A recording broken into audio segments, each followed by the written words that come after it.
Hi everyone, welcome to our webinar today.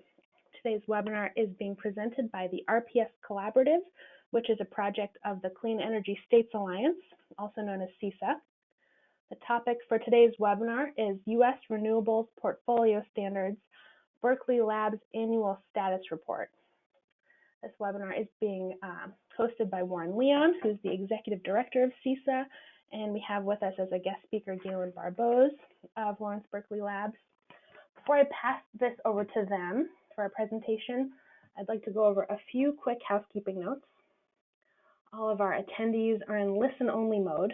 You have a couple of options to join the audio portion of the webinar. You can call in using a telephone, or you can use your computer mic and speakers. If you would like to minimize the webinar console so that you can view the presentation full screen, you can click on the little orange arrow that you see circled there, and you can also click on that arrow to expand the webinar console. A very important note, we ask that you please submit your questions and your comments throughout the webinar as you think of them by typing them into the question box on the webinar console and hitting send. We will get to as many questions as we can following the presentation, and we do expect to have a lot of people attending today, so that should mean a lot of questions. To make sure that we get to your question, type it in when you think of it. Don't wait until the very end. A final note, this webinar is being recorded. We will send you an email probably this afternoon with a link to the webinar recording, as well as a PDF of the webinar slides. And those materials will also be archived on our website at cesa.org/webinars. And that's a good URL to know because it's also where we post information about our upcoming webinars. So with that, I would like to pass it over to our host for today's webinar, Warren Leon. As I said earlier, Warren is the Executive Director of the Clean Energy States Alliance. Warren? Hey, thanks very much, Samantha. And I want to, before we jump into the webinar, just say a couple things about the Clean Energy States Alliance and the RPS Collaborative. The Clean Energy States Alliance is a national nonprofit organization that brings clean energy agencies, mostly state government agencies, together to work on joint projects, to share information, and to advance clean energy. And you could see our members up here on the screen. If you go to the next slide, one of our projects as an organization is the RPS Collaborative. Oh, there we go. And the RPS Collaborative is one of a number of projects at CESA, and this is an initiative that allows state RPS administrators, federal agency representatives, and other stakeholders to share information about RPS programs. We produce reports, we do webinars like this one, we have a monthly periodic newsletter with information about what's going on in the wonderful world of RPS. And we'll have an issue of our newsletter coming out next week. And one of the things, as I said, we do is host webinars, so that's what we're doing today. And let's go to the next slide. Today we're focusing on Berkeley Labs' annual status report about U.S. renewables portfolio standards. And those of you on the call made a very wise decision to join us today, because this is probably the most efficient way you can spend an hour to get up to date on what's going on with RPSs. Galen and his colleagues work on this report annually, and let me tell you a little bit about him. He's a research scientist in the Electricity Markets and Policy Group at Lawrence Berkeley National Lab.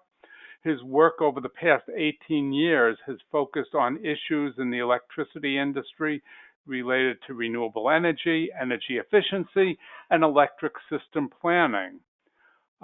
He tracks and analyzes state RPSs, publishes an annual status update, which we're going to hear about today, and he frequently gives briefings to policymakers and other industry stakeholders on RPS program design and impacts. Let me turn it over to Galen. Great, thanks Warren, and thanks Samantha and everybody out there for joining the webinar here today. So I'll be presenting the latest RPS annual status report, as Warren mentioned. This report is really intended to be a broad factual summary of the design and implementation experience with state RPS programs. This is something that we've been doing each year for maybe 4 or 5 years now. And the latest edition came out a couple months ago, as you can see, based on the date on the slide here. So the report, as we publish it, is just simply a PowerPoint document. And so the slides that I'm going to be walking through here today are literally the report. And so you'll see that some of the slides are maybe a little bit more textually dense than a typical PowerPoint presentation. So don't be surprised if I kind of gloss over some of the details and maybe in some cases just skip over slides in their entirety. But I thought it would be helpful to just include the full report in this presentation to give you a sense, even if it's only a fleeting sense in some cases, of the full level of detail available. And you can then, of course, go back and review the report on your own after the fact. One other thing I'll mention here is that you can find the report as well as various supplementary materials at the website shown here, rps.lbl.gov. So in addition to the report, we've got various spreadsheets posted there that contain some of the data underlying the figures that I'll be sharing. We also have links to other publications and reports that we've developed over the years that also relate to state RPS programs. So with that, let me begin, and I'm going to actually just accelerate through some of this front end material here. So I'm going to start out just talking a little bit about the kind of evolution of state RPS programs and how the design of these policies has kind of evolved over time. First, though, just to make sure that we're all on the same page here in terms of the scope of the report and the kind of policy that we're focusing on. So this report really focuses specifically on state RPS programs, which for the purposes here we define to really consist of mandatory targets typically placed on the retail electricity supplier and with some sort of enforcement mechanism, either penalties or alternative compliance payments or some other enforcement mechanism. Most of these RPS policies have some kind of tradable renewable energy certificate system in order to facilitate compliance. There are other similar types of policies out there to RPSs that are outside the scope of this report and of the presentation today. The one that I will mention here is that there increasingly have been a number of states that have adopted broader clean energy requirements, mandatory targets that are like an RPS, but that are broader in terms of the types of resources that are eligible. They're not limited specifically to renewables. I won't be talking about those policies, though they are becoming an increasingly important part of the renewable energy and clean energy landscape. There is a single slide where I will touch on those, but otherwise just know that those are basically out of scope as far as this presentation is concerned. As it stands today, mandatory RPS programs exist in 29 states plus the District of Columbia.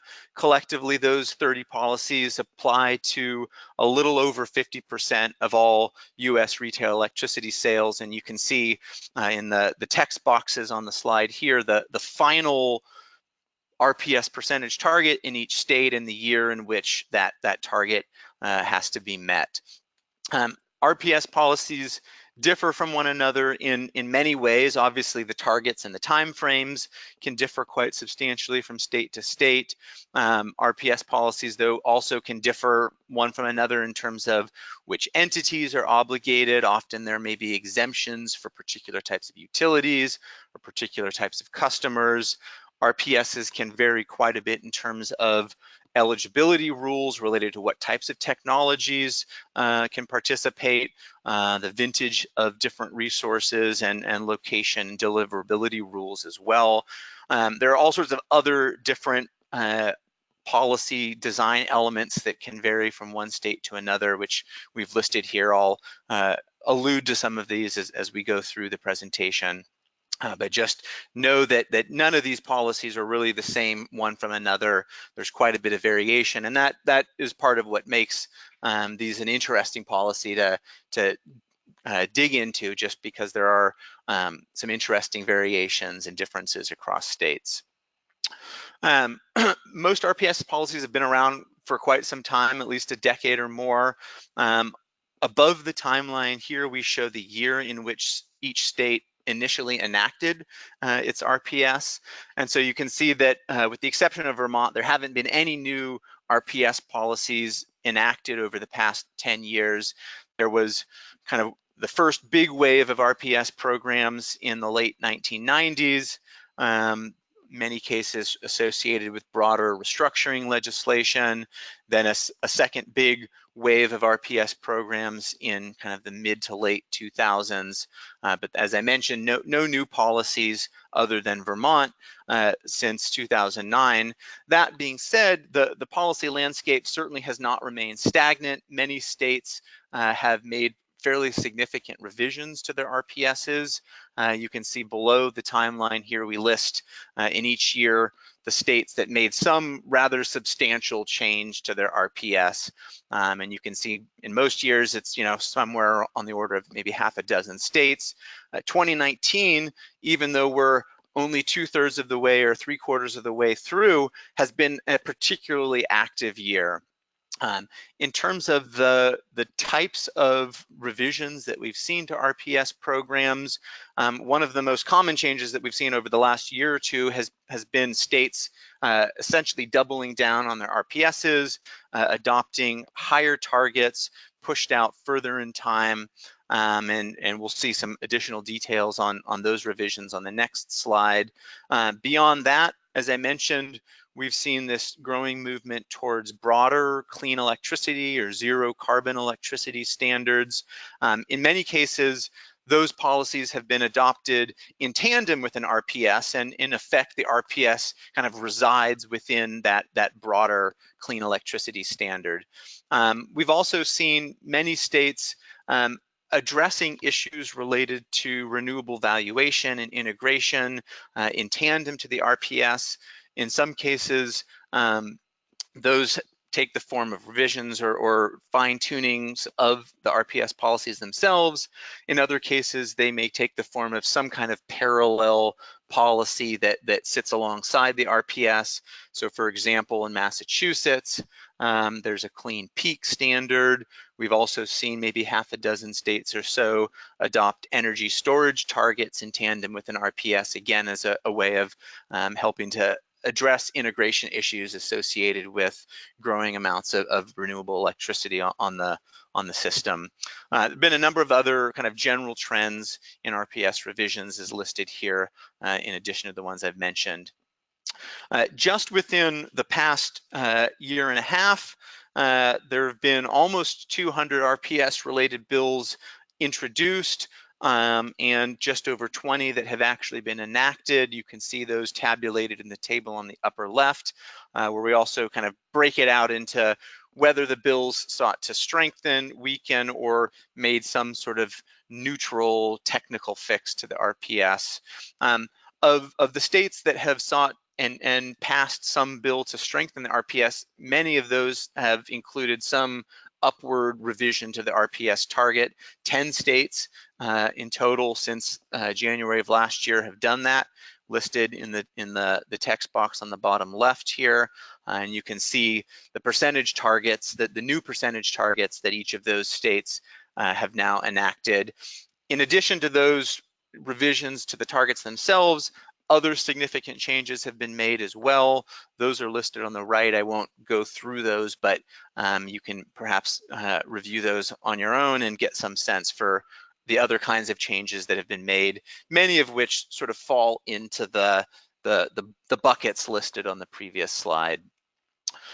So that's kind of all I was planning on saying in terms of the evolution of policy design. I want to talk now a little bit about the historical effects of RPS policies on renewable energy development in the US. And As a preface to this discussion, it's important just to acknowledge that RPS policies obviously exist within this much broader milieu of other market and policy drivers that have also been important parts of stimulating renewable energy growth. And it's pretty difficult, if not impossible, to really parse out the incremental effect of RPS policies from these various other drivers. And so as I go through the next set of slides, just know that what we're doing here is attempting to give just some general sense of the effect of RPSs on renewable energy development. This is not intended to represent kind of strict attribution. And so just kind of keep that in mind as we're going through these slides. So one way of trying to gauge the effect of RPSs on renewable energy development is just compare total renewable energy growth in the US, and that's what we show in the red line here, to the minimum amount of growth that RPSs required over the same time frame, and that's what is shown in the blue line. And when you do that, you can see that total growth exceeded the minimum amount, as we might expect, and that basically half of that total growth might in some way be associated with RPS targets in the sense of just meeting those minimum standards. The wedge in between the blue and the red line consists of a number of different things. Part of that is just voluntary green power markets. So this is utilities and retail suppliers offering green power tariffs. This is voluntary corporate procurement. Collectively, those voluntary green power markets add up to somewhere on the order of about 100 terawatt hours. So that's a big chunk of that wedge in between the blue and the red lines. In addition, you've got utilities that are simply buying renewable energy for economic reasons because it's low cost or low risk. And in many cases, that's happening through some sort of integrated resource planning process. And then last but not least, much of the rooftop net metered PV is happening outside of RPSs. Even if it is happening in states with an RPS, in many cases, those resources don't count or are not being used to meet RPS compliance obligations. And so that's another big part of that gap between the two lines in the figure here. So this is sort of the national picture. If we drill down and look at the same data on a regional basis, a somewhat more nuanced picture emerges. And that's what we see on the slide here. So this is the same basic comparison where in the red bars we show actual growth in renewable energy in each of these 6 regions. And then the blue lines show just the minimum amount required to meet the RPSs in those regions. And what you can see is on the left in the Northeast and the Mid-Atlantic, and to a lesser extent in the West, there's a pretty close correspondence between the red and the blue lines. And that just suggests that in those regions, RPS policies have been particularly instrumental in driving renewable energy growth. In Texas and the Midwest, however, you see that the red bars really far exceed the minimum RPS requirements. These regions are essentially the wind belt of the US. We've seen massive amounts of wind generation built in those regions, much of it happening outside of any RPS obligation. And so that's why actual renewable energy growth in those regions has outpaced the RPS requirements by such a great extent.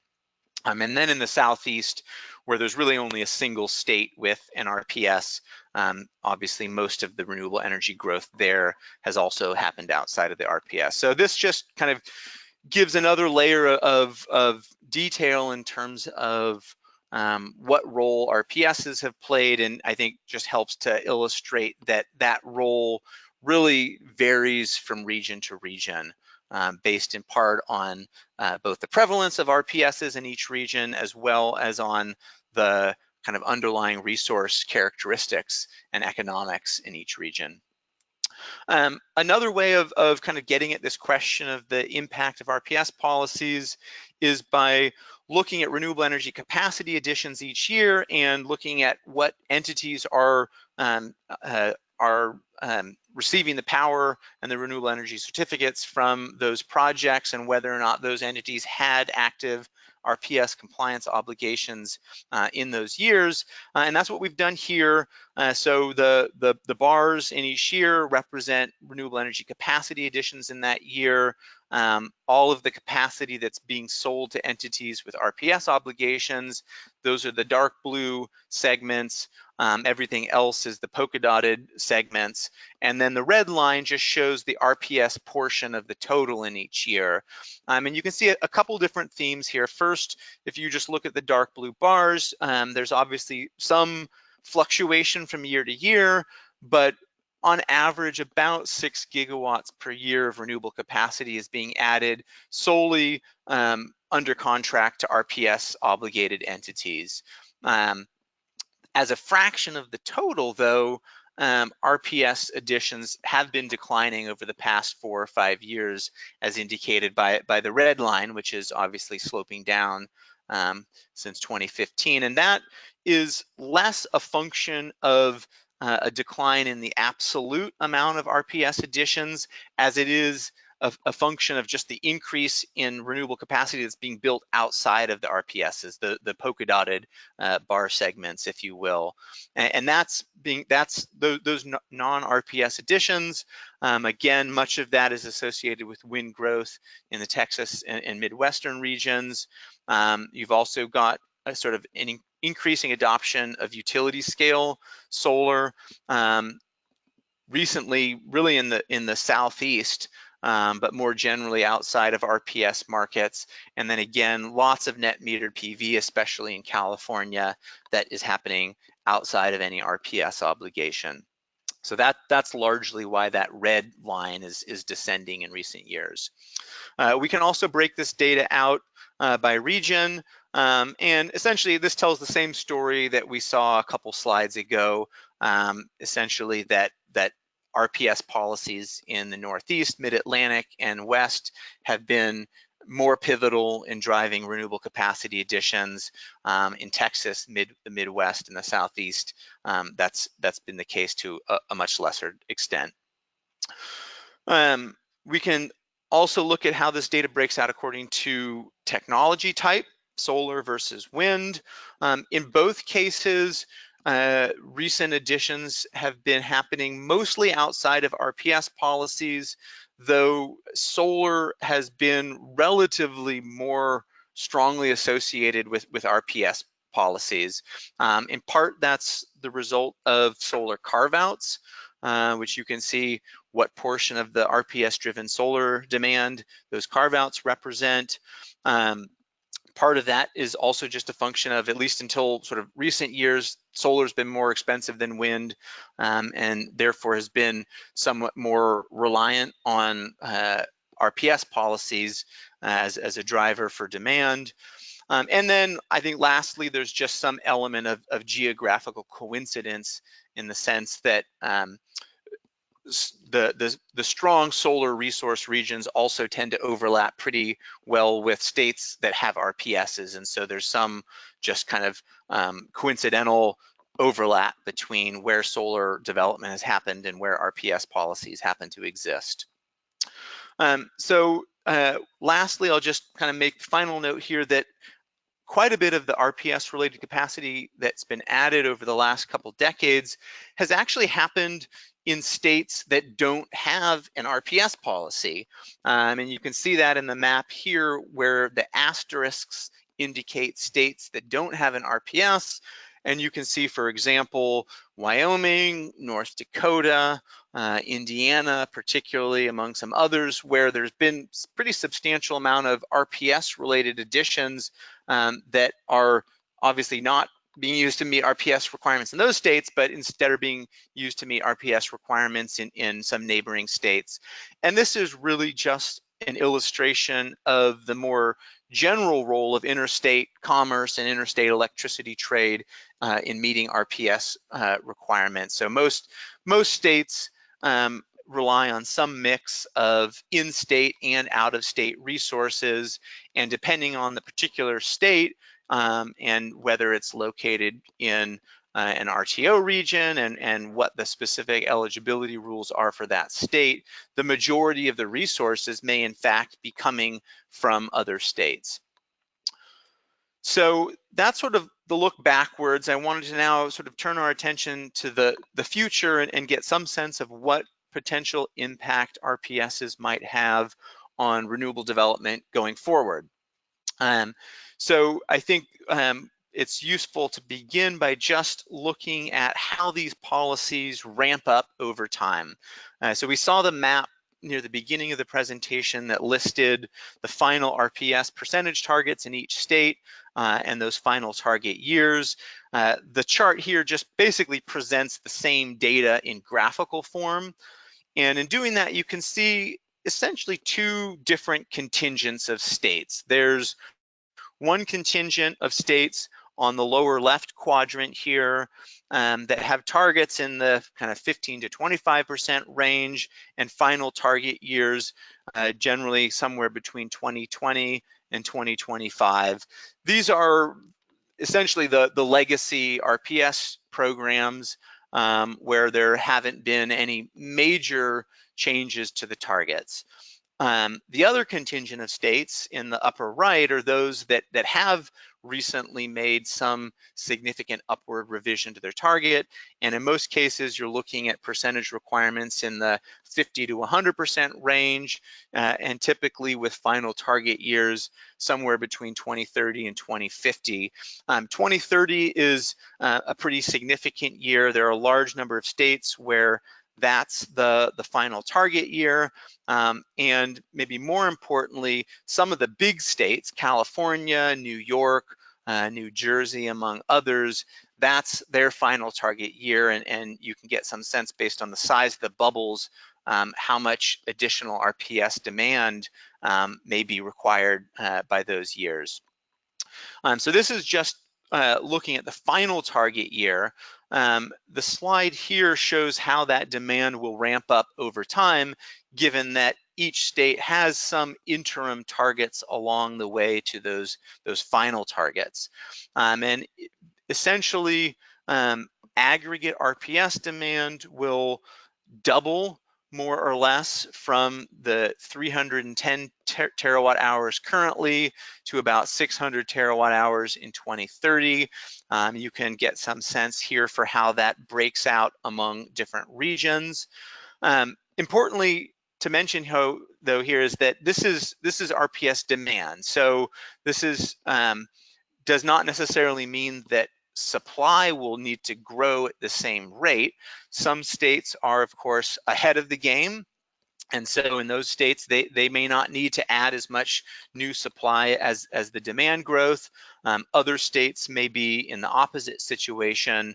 In a couple slides, we'll actually show our estimate of how much new supply is needed to meet this demand growth. But this is just the demand side of the picture.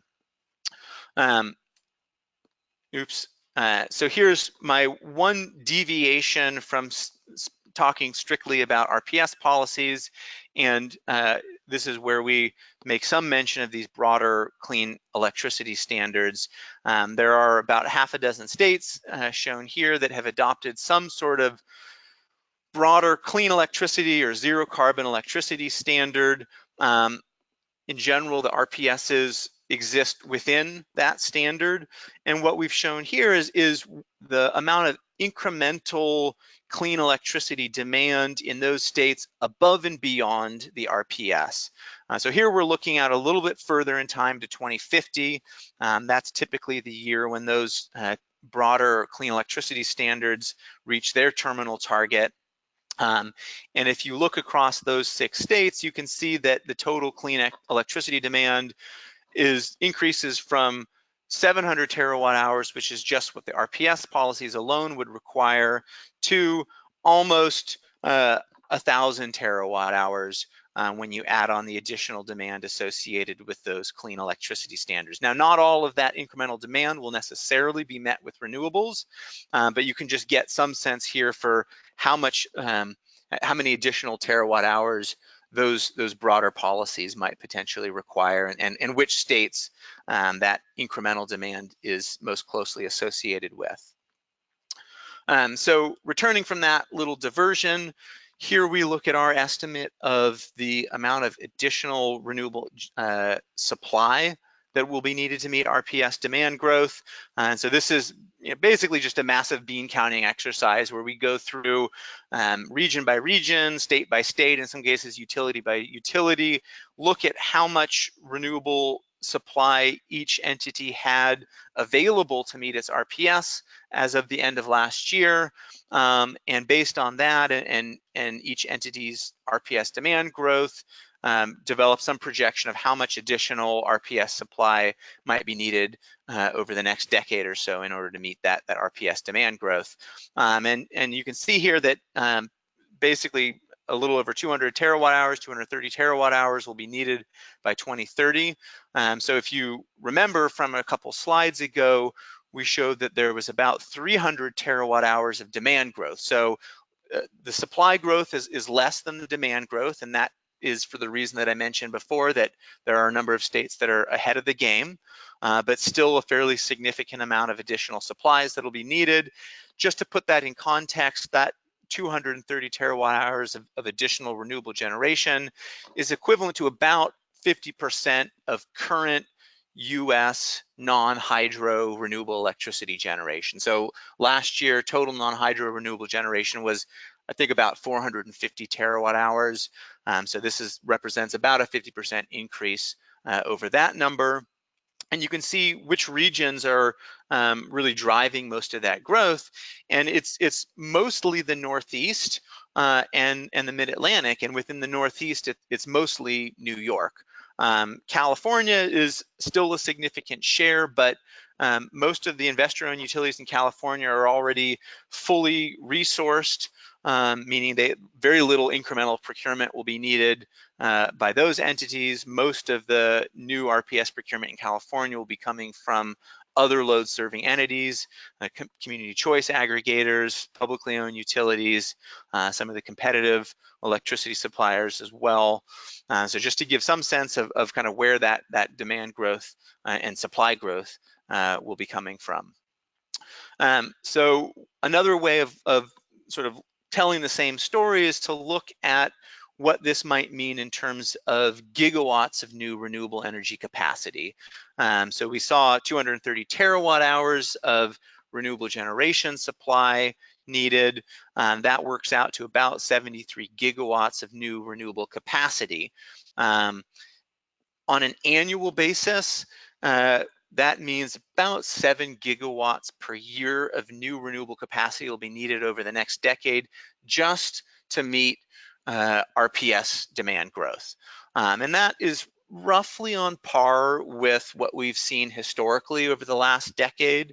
So in essence, we're looking at sort of a continuation of business as usual in terms of how much new renewable generation and renewable capacity RPS programs will require going forward. Now, this is, I think, the last figure in this series here, and just attempts to put all of this together, both kind of the historical and the projected pieces, and both supply and demand. So the blue line shows both historical and projected RPS demand as a percentage of total US electricity generation. So RPS policies, if you just look at the minimum targets, those collectively represent about 5% of US electricity generation currently, and following the demand trajectory out to 2030, those roll up to about 12% of total US electricity generation. To actually meet that demand growth, US non-hydro renewable electricity generation, shown in red, will need to grow from about 12% currently to 17% by 2030. And it needs to grow because much of the existing renewable energy generation supply is not really available to meet RPS demand. And that's either because it's located in a region where it might not have access to RPS markets, or more commonly perhaps just that it's locked up under contract to entities that don't have RPS obligations. This might be, projects that are sold through the voluntary market to corporate off-takers, or through green power pricing programs where the RECs are already committed to other purposes. And so it's just important to sort of look at the whole pie in terms of where renewable electricity generation is going. It's not all simply available for RPS demand. The very top line in the figure here instead shows EIA's latest reference case forecast of US non-hydro renewable electricity generation, which grows to greater than 17%, grows to 19% by 2030. And that's just indicative of the fact that there are, of course, going to continue to be other sources of our renewable energy demand growth outside of RPS programs. So very quickly, I'll talk a little bit about RPS compliance and achievement thus far. The one slide that I wanted to show here is this one, which is in some sense not very interesting, but it's illustrative and helps, I think, to make an important point, which is that most states have fully met their interim targets thus far.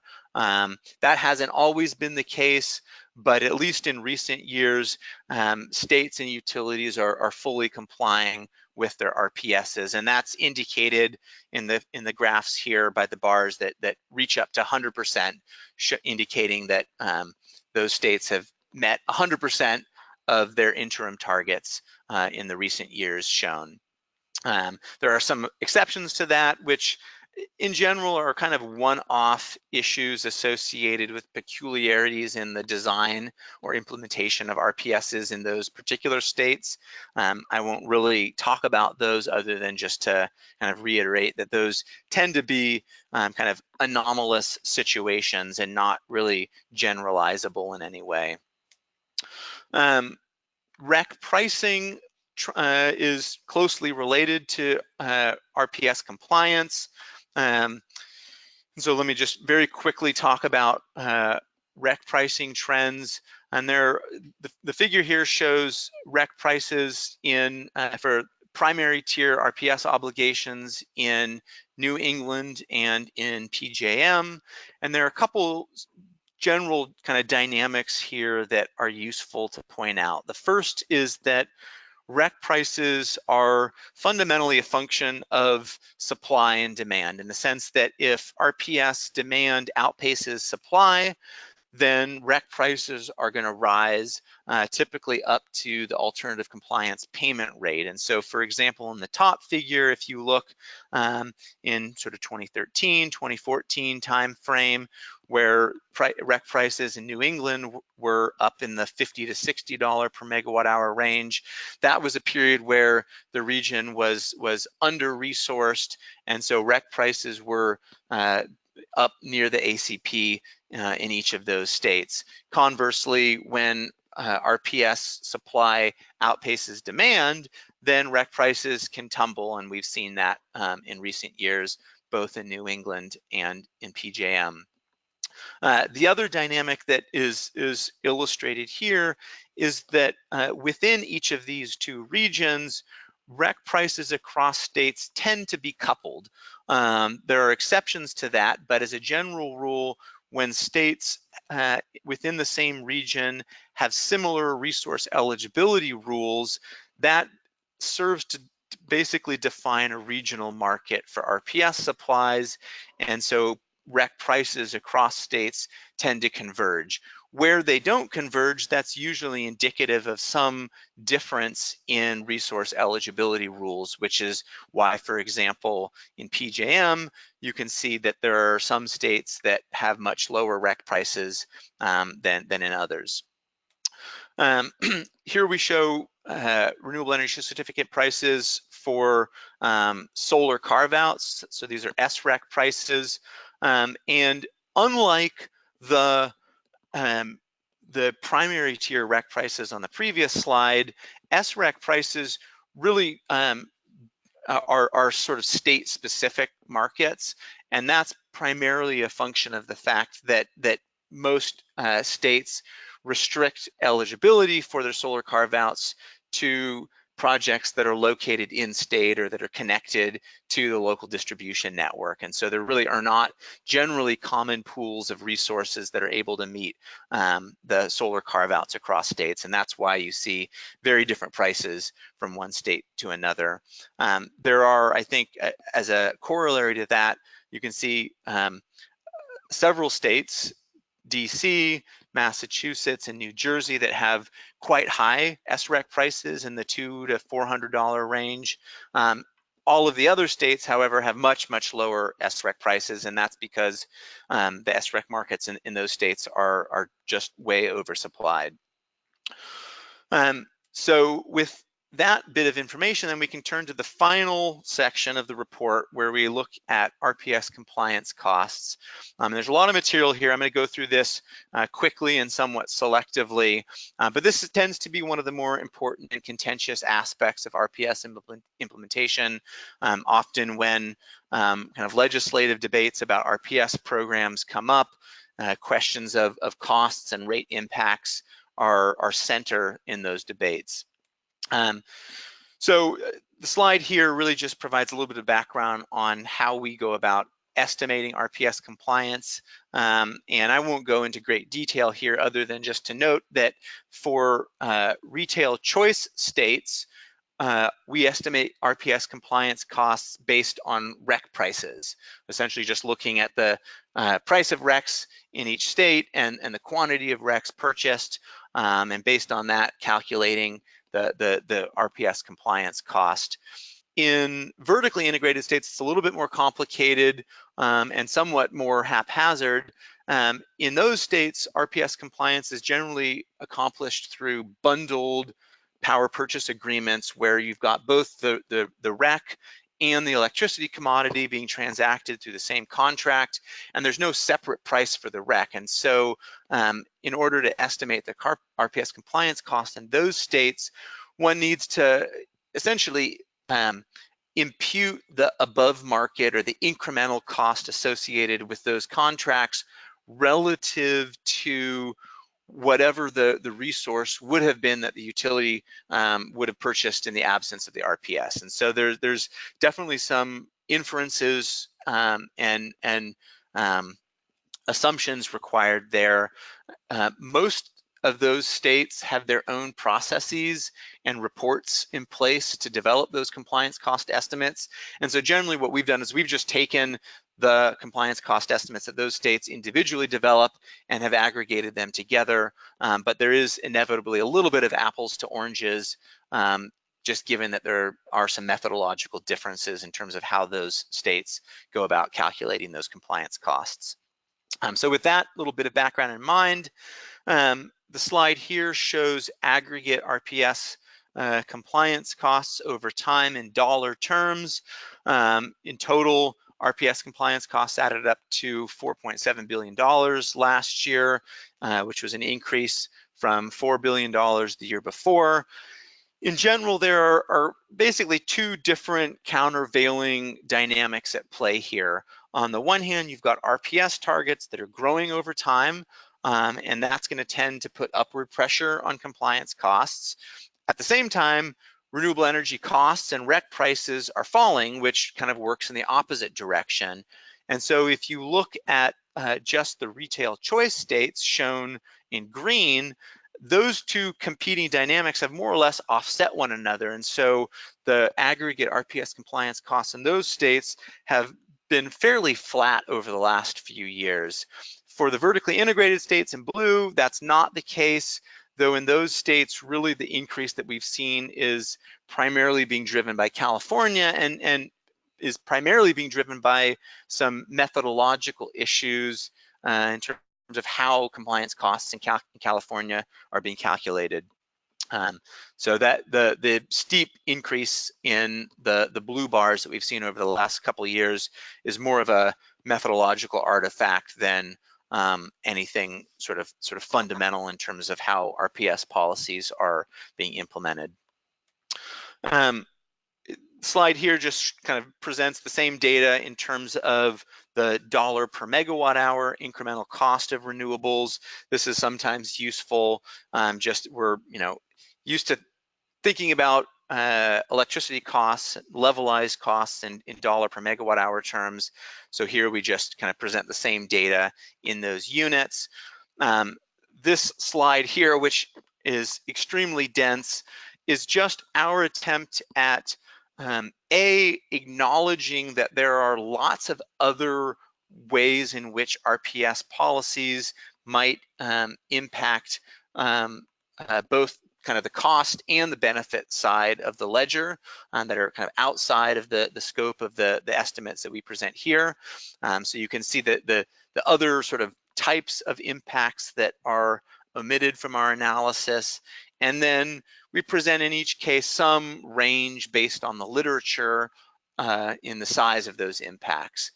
So you can kind of look through these numbers and get some sense for how the values on the previous slide might potentially change if one were to take a more comprehensive approach to estimating these compliance costs. Here we present the compliance costs in yet one more metric as a percentage of retail electricity bills. So you can kind of think about this as a rough proxy for rate impacts.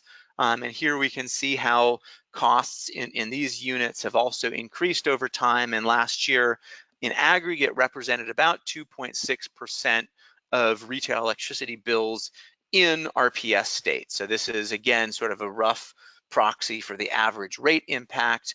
But those rate impacts vary quite a bit from state to state.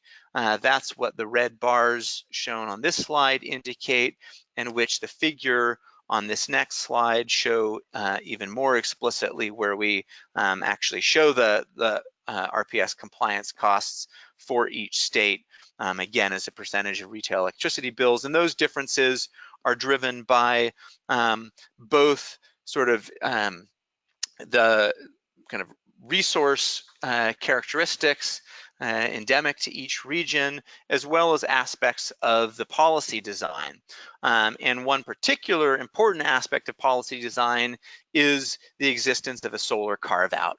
And that's what this slide here really helps to drive home, where we break out the compliance costs. Here we're just focusing on retail choice states, and we break out those compliance costs by resource tier. And you can see on the far right that it's really the solar carve-out in a number of states that's driving the high RPS compliance costs.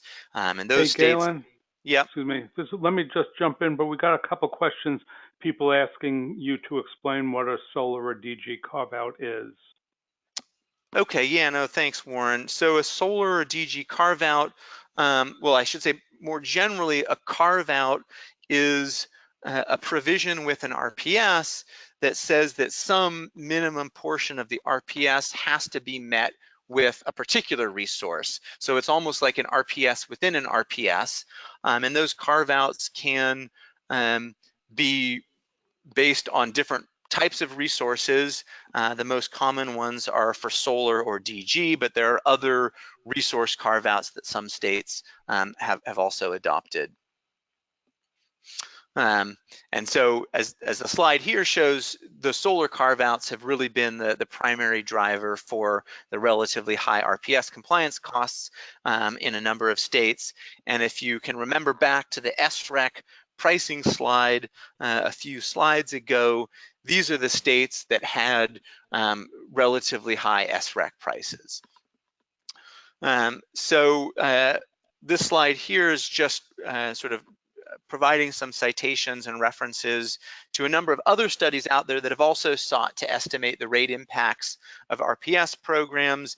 In many cases, these are econometric type analyses where the authors will have some panel data and they'll look at historical electricity prices by state or by utility and try to isolate the impact of RPS policies from the various other things that might simultaneously be affecting electricity prices in each state. And the findings from those analyses they vary to some extent from one study to another, at least in terms of the magnitude of the impacts. But in general, they all show some positive impact on electricity prices.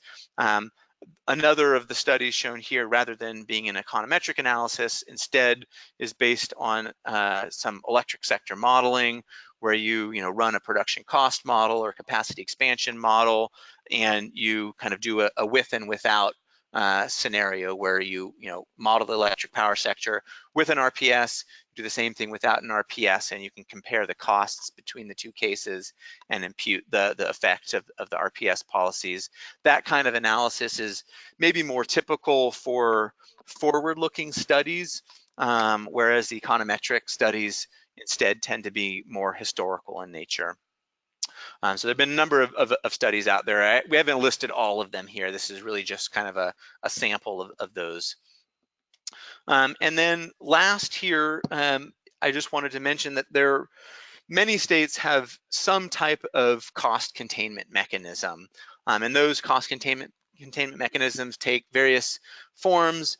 One of the most common forms is simply an alternative compliance payment, which is a mechanism that says, okay, a retail electricity supplier, rather than retiring the requisite number of renewable energy certificates, they can instead make some equivalent number of alternative compliance payments. So those ACP rates are typically specified in statute or by the PUC, and the dollar amount of payment is based on both the ACP rate and the quantity of the particular entity shortfall. So the ACP rate in effect serves as a cap on REC prices, in the sense that a load serving entity is never going to pay more than the ACP rate for a REC.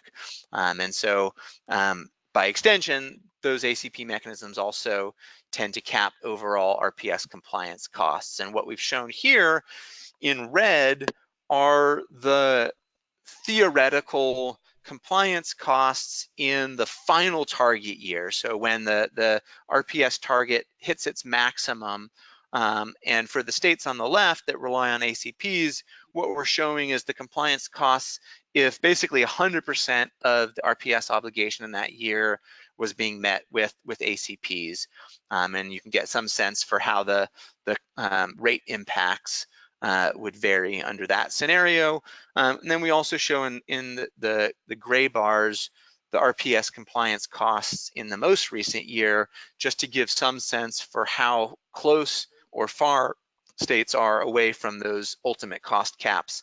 On the right, where we show states that have cost containment mechanisms other than an ACP, not only are those cost caps generally lower, typically in the kind of 3 to 5% range, but many of those states are in fact starting to bump up against those caps. And so this is one of the issues that will potentially become more significant going forward in terms of how utilities and regulators deal with situations where those cost caps are becoming binding. So that's pretty much it in terms of the basic quantitative information. I know it's been a little bit of a whirlwind. There are a few sort of high-level themes here that I think I will just skip over in the interest of getting to the Q&A. But again, I wanted to remind all of you of the website that I flashed at the beginning of the presentation, rps.lbl.gov, where you can download the report. I know Samantha will be posting it on CESA's website as well. In addition, I wanted to mention that there are these two other websites where you can go to either to look at our full set of publications or maybe more importantly to sign up for our mailing list. We promise not to spam you, but this is how we try to notify people of new publications, and it's usually kind of our best way of getting the word out to interested parties when we have a new report that's available. So I encourage all of you to sign up for our mailing list if you haven't done so already. And with that, I will pass the baton back to you, Warren, for a few minutes of Q&A. Hey, Galen, that sure was a whirlwind tour. We do have a large number of questions. We won't be able to get to all of them, but because there are so many, we'll go beyond the 2 o'clock hour Eastern time, and we'll maybe run 10 minutes over, so we'll get to quite a few of them. First, is there any RPS that requires a carve-out for low-income customers? No, not that I'm aware of. Okay. And are there any reasons why a state with an RPS would not or should not increase it? Well, I don't know. I mean, I think in any case, I mean, there are all sorts of competing trade-offs that have to be made. I think, certainly questions around the costs and the rate impacts are maybe one consideration that might restrain a state. I think another consideration would be whether an RPS is the optimal policy, or whether if the goal is, to reduce carbon emissions, whether there might be a more direct approach rather than an RPS. So I think, I mean, we don't do advocacy, and I think it's really up to each state to decide, how to weigh these different trade-offs. But in terms of the kind of reasons for thinking, twice about raising an RPS target, those I think are probably the first two reasons that would come to my mind. Okay. And beyond what you've said already when you made a couple comments on wind versus solar, have there been any interesting changes or recent trends with respect to RPS supply, such as in-state versus out-of-state location, bundled versus unbundled, anything else about resource type? No, I mean, I think where there's the greatest amount of sort of revision and activity on resource eligibility rules, it really tends to revolve around hydro and biomass, which are not typically the most prominent resources used to meet RPSs, but are instead the resources where there's just the most complexity and discretion in terms of figuring out which versions of those resources are eligible. So with hydro, it's often questions about, the resource size or vintage. With biomass, it often has to do with questions about the feedstock, whether, black liquor or other types of kind of industrial process waste are eligible. Also with biomass, often there are eligibility issues surrounding the emissions profile, since these are, this is combustion-based power generation. And so I think often there are, rightfully some concerns about, having relatively clean resources being used, even if they are maybe carbon neutral in some sense. There's still the air pollutant emissions to also consider. So biomass and hydro, in short, I think are the resources where there's the most discussion around eligibility. Okay. Can you explain, you had the slide about increase in percentage of average retail electricity bill, or what percentage of the average retail electricity bill could be ascribed to RPSs? Explain what that means. Is that the percentage of power supply costs, or is it the entire cost of service? It's the entire cost of service. So yeah, I mean, that section, I know I went through that all pretty fast. But essentially what we do is we first calculate RPS compliance costs in dollar terms, just what's the aggregate dollar cost associated with meeting RPS mandates. And then those percentage values are just dividing those aggregate dollar compliance costs by the aggregate dollar costs of retail electricity service. So average retail rates multiplied by retail sales in each state, in effect. Okay. And can you explain what rec banking is? How prevalent is it? And has anything been changing with that lately? Yeah, so rec banking is a common provision in which an RPS obligated entity who owns more RECs than are needed to meet its obligation in any particular year can carry those excess RECs forward and use them for compliance in a future year. So it's sort of an accounting mechanism in some sense. Most states allow some form of REC banking, but where they differ from one another is the kind of what's often called the shelf life. How long you can bank a REC forward, and also in some cases states might differ in terms of what portion of the RPS compliance obligation in any particular year can be met with banked RECs. So those are two different ways in which REC banking can be constrained, and those constraints can vary from state to state. To be honest, I haven't seen huge changes or particularly meaningful changes, at least none that come to mind immediately, in terms of REC banking. I think the ones that I guess maybe do most immediately come to mind are limits on really not so much REC banking, but for how many years a solar project is eligible to generate SRECs. So this is actually this is not a REC banking issue, but is more of a resource eligibility issue. And this is one where, a solar project that might have, say, a 20, 30-year lifetime may only be eligible to generate SRECs for 10 years or for 15 years. And then beyond that, it would only be eligible to generate kind of plain vanilla, class 1, tier 1 RECs, which would be priced lower. Okay, in your slide early on where you talked about the RPS addition in capacity each year from RPSs, there was less added in 2017 and 2018 than in 2016. Do you know why? I'm scrolling back here.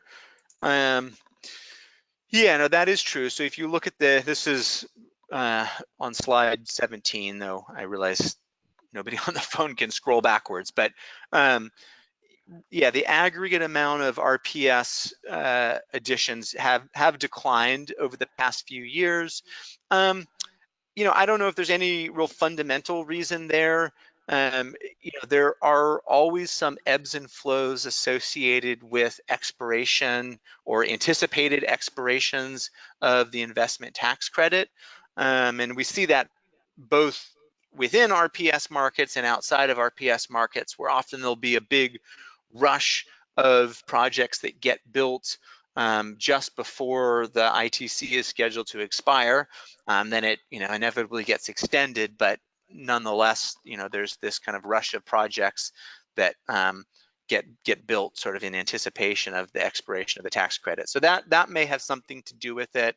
It may also just have to do with the trajectory of different states' RPSs. Each state has its own sort of ramp up schedule, and it may just be that there were some states that had particularly steep ramps leading up to 2016, and that since then the ramp ups have been a little bit more gradual. Without kind of breaking this down on a state level, I'm not entirely sure, but I kind of suspect that the ITC is maybe the main driver there. Okay, thanks. To allow you to catch your breath, I'm going to ask a long question.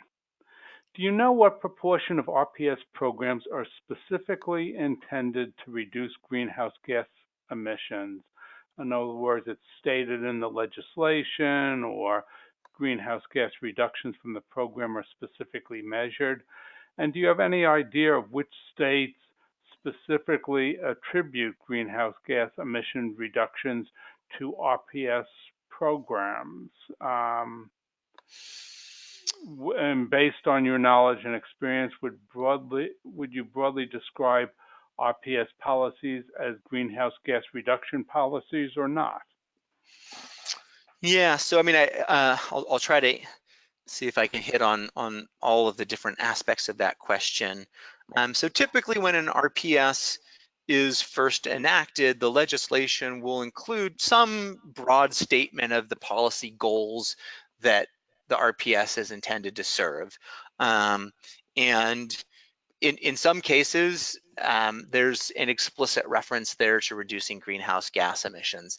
I honestly don't know what percentage of the initial enabling legislation included that kind of reference. But I would say, regardless, whether it was explicitly stated or not, I would assume that in the majority of cases that was part of the motivation. That being said, RPSs are not simply a GHG emission reduction policy. I mean, there are a myriad of different policy goals that are often driving RPSs. I think, in the aftermath of the Western electricity crisis in 2000 and 2001, one of the things that was on policymakers' minds at the time was resource diversification. And so certainly that was a big driver when California first developed its RPS. Local economic development is another important policy driver in many cases. Now, states are often constrained in terms of how much they can limit RPS resource development to in-state. The Commerce Clause, prohibits states from limiting or excluding out-of-state resources, but there are still many ways in which states can sort of seek to tilt the scales in that direction, and they've done so, because economic development is often a big part of the underlying policy motivation. So, it's hard to make broad brush generalizations here in terms of the centrality of greenhouse gas mitigation in driving RPS policies. It certainly has been an important policy driver, but it definitely is not the only one. Thank you. That's obviously greenhouse gas reduction is one type of benefit from an RPS potentially, and you've studied benefits in the past. Someone else has asked whether you or anyone else has tried to measure the public health costs avoided because of renewable energy implementation. Yeah, we have, and we've sort of done a series of studies looking specifically at the value of sort of the reduced human health effects of air pollutant emissions resulting from renewable energy generation. So if folks, when you have a chance to look back at the report on slide 39, where we mention the various impacts that are omitted from our RPS compliance cost estimates, the very last bullet there references some of these broader societal impacts, which include the benefits from reduced air pollution. And those can be quite significant. We've done a study sort of retroactively looking at those benefits associated with both RPS policies as well as renewable energy growth more generally, RPS and non-RPS related renewable energy growth.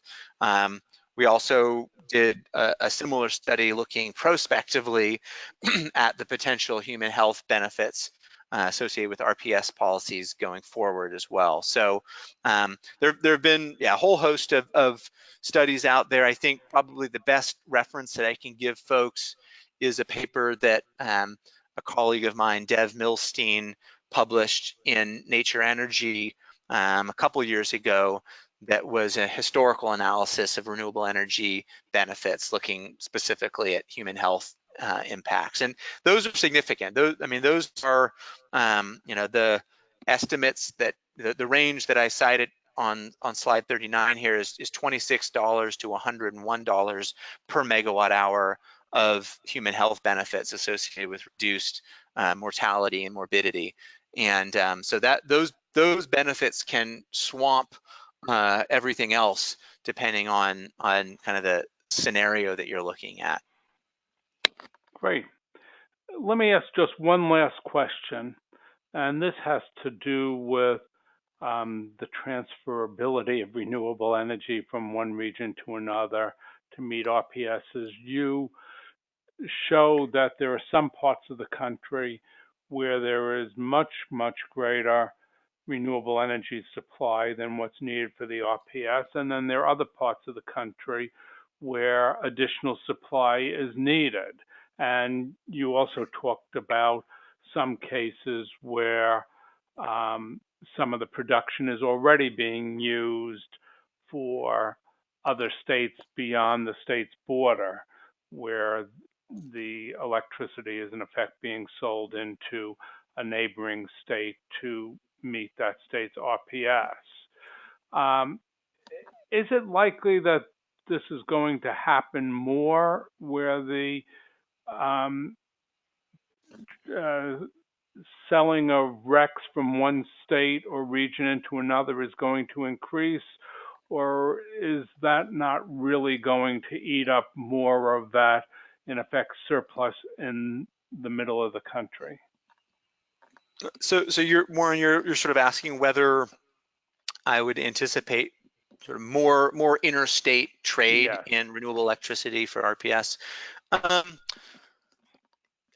I think I would, if only because there's generally an acknowledgement that renewable energy integration issues are easier to address when that integration is happening over broader geographical regions. So certainly in the West, where there aren't sort of regional RTOs, there's been quite a bit of interest. Now there's an energy imbalance market, and there's been interest in potentially expanding Cal ISO outside of California, and just beyond that, more general interest in kind of regionalization of energy markets and of RPS markets in order to sort of ease some of these integration challenges. So I would definitely expect more, sort of more interstate trade happening because of that.